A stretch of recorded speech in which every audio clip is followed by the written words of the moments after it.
Assalamualaikum Waalaikumsalam warahmatullahi wabarakatuh.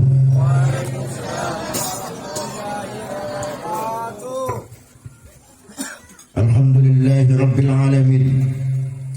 Wassalatu wassalamu ala sayyidil mursalin wa ala alihi wa ashabil mujahidin at-tahirin, amma ba'du. Qala Allah ta'ala fi kitabihil karim: ولا يحسبن الذين يبخلون بما آتاهم الله من فضله هو خير لهم بل هو شر لهم سيطوقون ما بخلوا به يوم القيامة ولله ميراث السماوات والأرض والله بما تعملون خبير.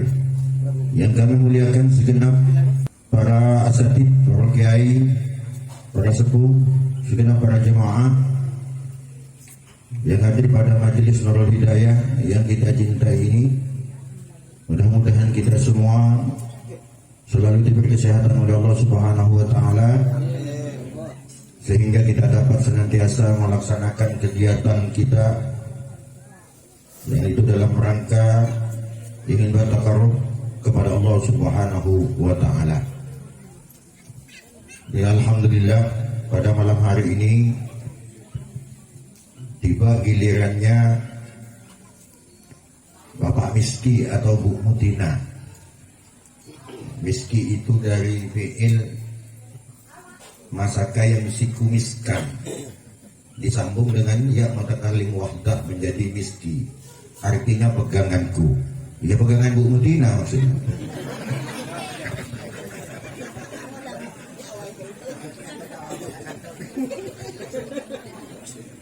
Pasti juga Arab. Ya, alhamdulillah, malam ini saya lihat kita banyak sudah seragam putih-putih ibu-ibu ini. Ini yang ibu-ibu ini saya lihat ini makin cantik-cantik pakai putih. Jadi teruskan kita jemaah kita ini, kalau malam Jumat upayakan kita semua pakai putih, Bu.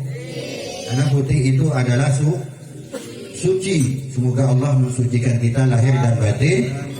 Amin, Allahumma amin. Jadi nanti bapak-bapak pulangnya diperiksa ibu-ibunya betul-betul suci mana. Hadirin yang dimuliakan Allah Subhanahu wa Ta'ala, Allah menciptakan kita ini, memerintahkan kepada kita untuk selalu melakukan perbuatan-perbuatan yang diperintah oleh Allah, diperintah oleh Rasulnya, diperintah oleh agamanya. Serta Allah melarang apa yang dilarang oleh Allah, apa yang dilarang oleh Rasulnya, dan apa yang dilarang oleh agamanya. Di antara hal-hal yang dilarang oleh agamanya adalah sifat bakhil. Orang bakhil itu adalah orang yang sedang mempunyai penyakit rohani. Orang kalau tidak mempunyai penyakit rohani, dia tidak akan pernah bakhil. Ketika dia punya harta, dia selalu ingin membagi harta yang dimilikinya dalam rangka untuk mendekatkan diri kepada Allah Subhanahu wa Ta'ala. Di dalam sebuah kitab dijelaskan di Sayyidina Abu Bakar radhiyallahu anhu. Jadi dijelaskan al-bakhilu la yakhlu min ihdas sab'i. Jadi salah satu dari 7 ini akan menimpa terhadap orang yang bakhil. Pertama apa?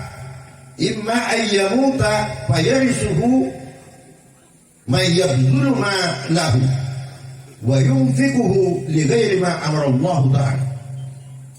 Jadi orang yang bakhil ini ketika dia mati, maka harta yang ketika dia masih hidup dia simpan, dia genggam begitu erat, takut dia untuk mengeluarkan hartanya. Ketika dia telah mati, maka harta itu akan digunakan oleh ahli warisnya, oleh orang yang memanfaatkan hartanya itu, dan insya Allah yang banyak itu nanti akan digunakan kepada hal-hal yang tidak baik. Jadi harta yang kita kumpulkan, yang kita tumpuk-tumpuk, kemudian kita bakhil, tidak mau bersedekah, tidak mau berbagi, tidak mau mengeluarkan zakatnya, maka nanti harta itu akan dimanfaatkan ke jalan yang tidak benar oleh orang selanjutnya yang memanfaatkan hartanya. Begitu ruginya orang bakhil itu. Dengan susah payah dia mengumpulkan hartanya di dunia, tapi ketika dia meninggal yang memanfaatkan orang lain bahkan digunakan kepada hal-hal yang dilarang Allah Subhanahu wa ta'ala. Karena apa? Karena harta yang kita tumpuk-tumpuk yang tidak kita sedekahkan itu hanya untuk orang di belakang kita. Yang kita bawa pulang, yang kita bawa ke akhirat akan membela kita nanti di hadapan Allah Subhanahu wa ta'ala itu adalah harta yang disedekahkan, harta yang diinfakkan kepada tempat-tempat jariah, yaitu tempat-tempat ibadah seperti masjid, surau, madrasah, pesantren dan sebagainya. Itu Pak. Yatba'ul mayyita salasatun.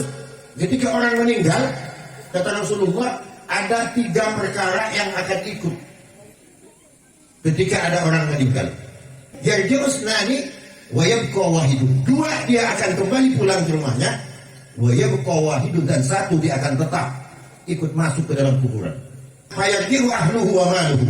Maka akan kembali keluarganya dan hartanya, wa yabqa amaluhu, dan yang tetap ikut membelanya adalah amalnya. Jadi tergantung kita. Harta itu bapak yang susah payah mencari ketika hidup di dunia, mau dibawa ke akhirat, dijadikan bekalnya di akhirat atau tidak, itu tergantung kita. Maka harta itu bisa dibawa ke akhirat, harta juga bisa tetap tinggal di dunia, dinikmati oleh orang setelah kita. Coba kita perhatikan Bapak Ibu sekalian. Bukankah rumah yang kita tempati ini, tanah yang kita injak hari ini, langit yang kita junjung hari ini, itu telah dilalui oleh nenek moyang kita yang sudah meninggal dunia. Dulu mereka diam di rumah kita ini, bahkan mereka yang membangun rumah ini, kita yang meneruskannya. Artinya apa? Ternyata orang tua kita, nenek moyang kita yang mengumpulkan begitu banyak harta, membuat rumah, gedung dan sebagainya, semuanya ditinggalkan, tidak ada yang dibawa mereka kecuali apa yang telah mereka amalkan ketika hidupnya. Yang menikmati orang-orang setelahnya semua. Dan kita juga sama. Hari ini kita masih hidup. Kita tidak akan hidup selamanya. Ada saatnya nanti kita dipanggil oleh Allah Subhanahu wa ta'ala. Kita ini hanya nunggu tiket giliran saja. Semuanya kita yang ada ini. Semua manusia. Karena 10 nafsil dha'iqatul maut. Segala yang bernyawa itu pasti akan merasakan kematian. Ini bisa jadi peringatan kepada kita semua. Ya bukan berarti apa yang dikatakan oleh Sayyidina Abu Bakar Siddiq ini ketika punya harta langsung dikasihkan ke orang langsung. Ini lakinya datang baru kerja gajian hari Kamis, dapat 500-600. Bang, apa kata Pak Kiai itu? Sedekahkan semua. Ada, tak boleh muda. Maksudnya itu jangan kita itu harta itu megangnya gini Pak. Ini di pengajian minggu sudah dijelaskan. Agama menganjurkan kita memegang harta itu begini. Jangan begini, jangan kau genggam, tapi jangan juga kau tua. Tapi begini. Ada bagian yang kita bagi kepada orang lain, ada juga yang untuk keluarga kita, ada untuk simpanan kita. Itu yang benar menurut agama. Terlalu boros ketika ada semua dihabiskan, itu namanya mubazir, pemborosan, dilarang oleh agama. Pelit, menggenggam medit seperti ini, itu namanya bakhil, juga dilarang oleh agama. Maka yang benar adalah yang sedang-sedang saja. Khairul umuri awsatuha, yang baik sebaik-baiknya perkara itu adalah yang sedang-sedang saja atau yang tengah-tengah. Pokoknya yang tengah itu pasti nyaman, kecuali donat. Nah, donat tak nyaman tengahnya. Jadi sedang-sedang ya kita. Jangan terlalu bakhil, kita juga jangan terlalu boros. Jadi imbang hidup. Hidup ini menjadi tasamuh, imbang. Bahasa Arabnya tasamuh. Dunia akhiratnya kita imbang. Kenapa? Karena memang kita setelah dunia akan ke akhirat. Setelah dikubur nanti baru kita menghadap Allah Subhanahu wa ta'ala, mempertanggungjawabkan semua apa yang kita lakukan ketika kita hidup di dunia. Terus yang kedua, orang bakhil ini au yusallitullahu alaihi sultanan jairan fayakhudhuhu ba'da tadlili nafsihi au yuhayyiju syahwatan yufsidu alaihi ma'alahu aw yabdu. Jadi yang kedua, orang bakhil itu akan ada saatnya Allah mengutus orang kejam, orang zalim terhadap orang itu, menganiaya dia, merampok hartanya dan sebagainya. Ada Allah membukakan jalan bagaimana hartanya yang dia tahan begitu, itu akhirnya dia keluar harta itu. Allah pandai dia membuat sebab, didatangkan orang-orang penipu atau apa kan, akhirnya harta yang dia genggam ini akhirnya juga terlepas. Kan rugi kita kalau dirampok orang, tidak jadi ibadah kepada kita. Tapi kalau kita sedekahkan, kita bagi hartanya sedikit dari apa yang kita punya, itu akan menjadi amal kebaikan. Itu nanti yang akan membela kita di hadapan Allah Subhanahu wa taala. As-shadaqatu tadfa'u al-fadala'i, bahkan sampai 1000 kata Rasulullah. Jadi sedekah itu akan menolak 1000 bala. Seandainya Allah sudah mau datangkan bala kepada kita karena kita ahli sedekah, kata Allah, malaikat urunkan balamu kepada orang itu. Itu orang ahli sedekah, itu orang kekasihku. Ditahan, akhirnya hilang bala. Tenang jadi hidup orang itu kalau orang ahli sedekah. Terus yuhayyiju syahwatan yufsidu alaihi malahu, Allah akan membangkitkan syahwatnya. Orang pelit itu syahwat keduniaannya akan semakin diangkat oleh Allah. Makin dia mungkin suka kan itu, makin gil, makin tak mau sholat, makin tak mau apa, gara-gara dicari harta. Akhirnya sholat 5 waktu habis. Kenapa? Karena cari uang, cari duit. Yang cari duit itu yang paling suka, yang paling pandai cari duit ini ibu-ibu, bukan bapak-bapak. Jadi ditapokan di mana pun kena laki ini dicari ketemu. Pandai cari duit kan. Nah itu. Jadi syahwat dimunculkan oleh Allah, kemudian hartanya dibawa ke hal-hal yang tidak benar, dibawa ke yang tidak benar, dan ketika di hadapan Allah mempertanggungjawabkannya begitu berat. Jadi orang ini ketika dia suka bernafkah, itu akan semakin dijaga oleh Allah hatinya, dijaga dirinya, dijaga keluarganya. Tapi kalau bakhil, ya seperti ini, nafsu dimunculkan oleh Allah. Akhirnya apa? Harta itu habis begitu saja. Lahu ra'yun fi bina'in aw imaratin bi ardin kharabin wa yadhhabu fihi maluhu. Terus dia ini sibuk. Orang bakhilnya akan sibuk menyimpan hartanya, takut hilang. Akhirnya dia buat gudangnya yang beton ya. Terus di dalam betonnya itu dibuat lagi, takut dia orang. Gimana caranya? Karena saking ketakutan dia, hartanya takut habis dan takut hilang, takut diambil orang. Hidupnya tidak akan tenang. Orang yang bakhil itu selalu diliputi kekhawatiran. Kata Sayyidina Abu Bakar Asyid, orang yang bakhil.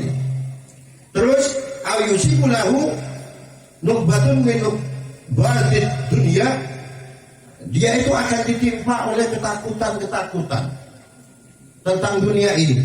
Misalnya apa? Min ghorokin, takut dari dia tenggelam, artinya tenggelam hilang, ataupun harokin, atau takut kebakaran. Padahal itu memang akan terjadi salah satunya kepada orang-orang yang bakhil. Au syarikotin, atau takut kecurian oleh orang lain. Tidak tenangnya hidupnya, tidur tidak nyenyak orang bakhil. Tapi kalau orang yang sifatnya qanaah kepada Allah Subhanahu wa taala, dia akan tenang.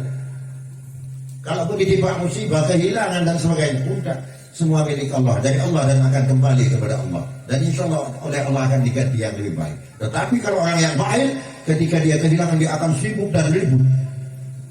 Itu orang bakhil. Terus wa ma'asbaha dzalika, dan sesuatu yang serupa dengan itu, penuh kekhawatiran dia. Ada lagi au yusibuhu illatan da'imatan. Terkadang orang bakhil itu sering ditimpa oleh penyakit yang tak mau sembuh-sembuh, susah sembuh penyakit. Itu sengaja oleh Allah Subhanahu wa taala. Agar apa? Karena dia bakhil. Agar hartanya habis, beli obat tak sembuh-sembuh, akhirnya habis. Fayunfiqu ma'lahu fi mudawatiha. Jadi akan sibuk dia untuk mencari obat dia. sibuk mencari obat saja.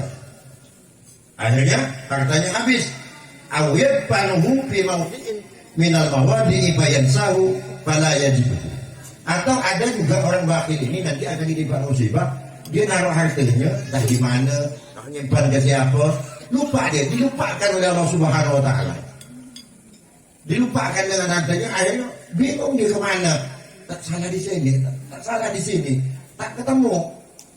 Itulah di antara sifat-sifat orang yang bakhil. Makanya kita punya harta manfaatkan sebaik-baiknya, sisihkan untuk tabungan, sisihkan untuk diri dan keluarganya, sisihkan sedikit untuk dibawa ketika nanti menghadap Allah Subhanahu wa ta'ala. Atau kembang biakan. Harta itu kembang biakan. Bisa tidak dikembang biakan? Bisa. Ibu mendidik anaknya, masukkan ke pesantren, itu dikembang biakan ilmu, biayakan ke anak di pondok, ketika pulang anak pintar, menjadi anak soleh. Itu yang selalu menjadi doa nanti, mendoakan anak. Apa yang dilakukan oleh anaknya, dia lagi ceramah, lagi ngaji, lagi sholat, semua orang tuanya dapat dari apa yang dilakukan oleh anaknya itu. Ketika anaknya dididik, ketika anaknya dibiayai, ketika anaknya ada di pesantren. Jangan anaknya di pesantren dibiarkan, mau hidup mau mati mau makan ada terserah kau. Orang yang seperti itu orang tua tak bertanggung jawab. Kalau tak disebut nanti, meskipun anaknya alim, kalau tak disebut namanya dikhususkan, tidak akan sampai ke orang tuanya. Artinya orang tua tak bertanggung jawab. Kenapa? Karena itu kewajiban. Jangan takut meskipun Anda anak siapa, bukan aku anaknya orang tani. Masa aku tak mungkin jadi kiai? Siapa bilang? Kiai itu bukan karena keturunan, tetapi karena ilmunya. Ketika dia punya ilmu, akhlaknya baik, dia akan jadi orang yang diangkat derajatnya oleh Allah Subhanahu wa ta'ala. Dan akan dicari. Siapapun pengen, Bu. Tak mungkin orang tidak mau punya menantu yang alim, yang pintar itu. Tak mungkin, semua pengen. Ini ada ceritanya, Bu. Ada cerita, mau cerita tak? Jadi suatu ketika, Bu, ini ada di satu kampung ini ada bapak punya anak cantik anaknya. Cuman bapaknya itu pengen apa? Dia pengen punya menantu yang santri, yang pandai itu, alim agama. Kedengaran oleh tetangga sebelah, ada bujang tetangga sebelah berdua. Akhirnya kita pura-pura alim dah. Bawalah dia itu apa namanya jale ya di sini. Kita nak jalikan. Jadi dia ngomonglah bahasa Arab. Di samping rumahnya bapak yang punya anak cantik ini. Apa kata yang satu itu? Subhanallah. Tabarakallah. Maksudnya tebarkan maksudnya. Tebarkan jalil. Sudah tebar. Masya Allah, Masya Allah. Tarik. Kalau punya tarik itu jadi tarik. Kata saya ini. Kata yang lebarkan jalil tadi itu. Mahwa sangkutun. Oh sangkut. Masya Allah, ketika bilang sangkut, kata satu ini Masya Allah. Nabi ya, apa yang ada di dalam jalil itu? Al-balana'u wal kakaf. Oh, berarti ikan yang dapat ikan belana, ikan kakaf. Kedengaran oleh yang punya anak cantik. Masya Allah, ini yang ku cari.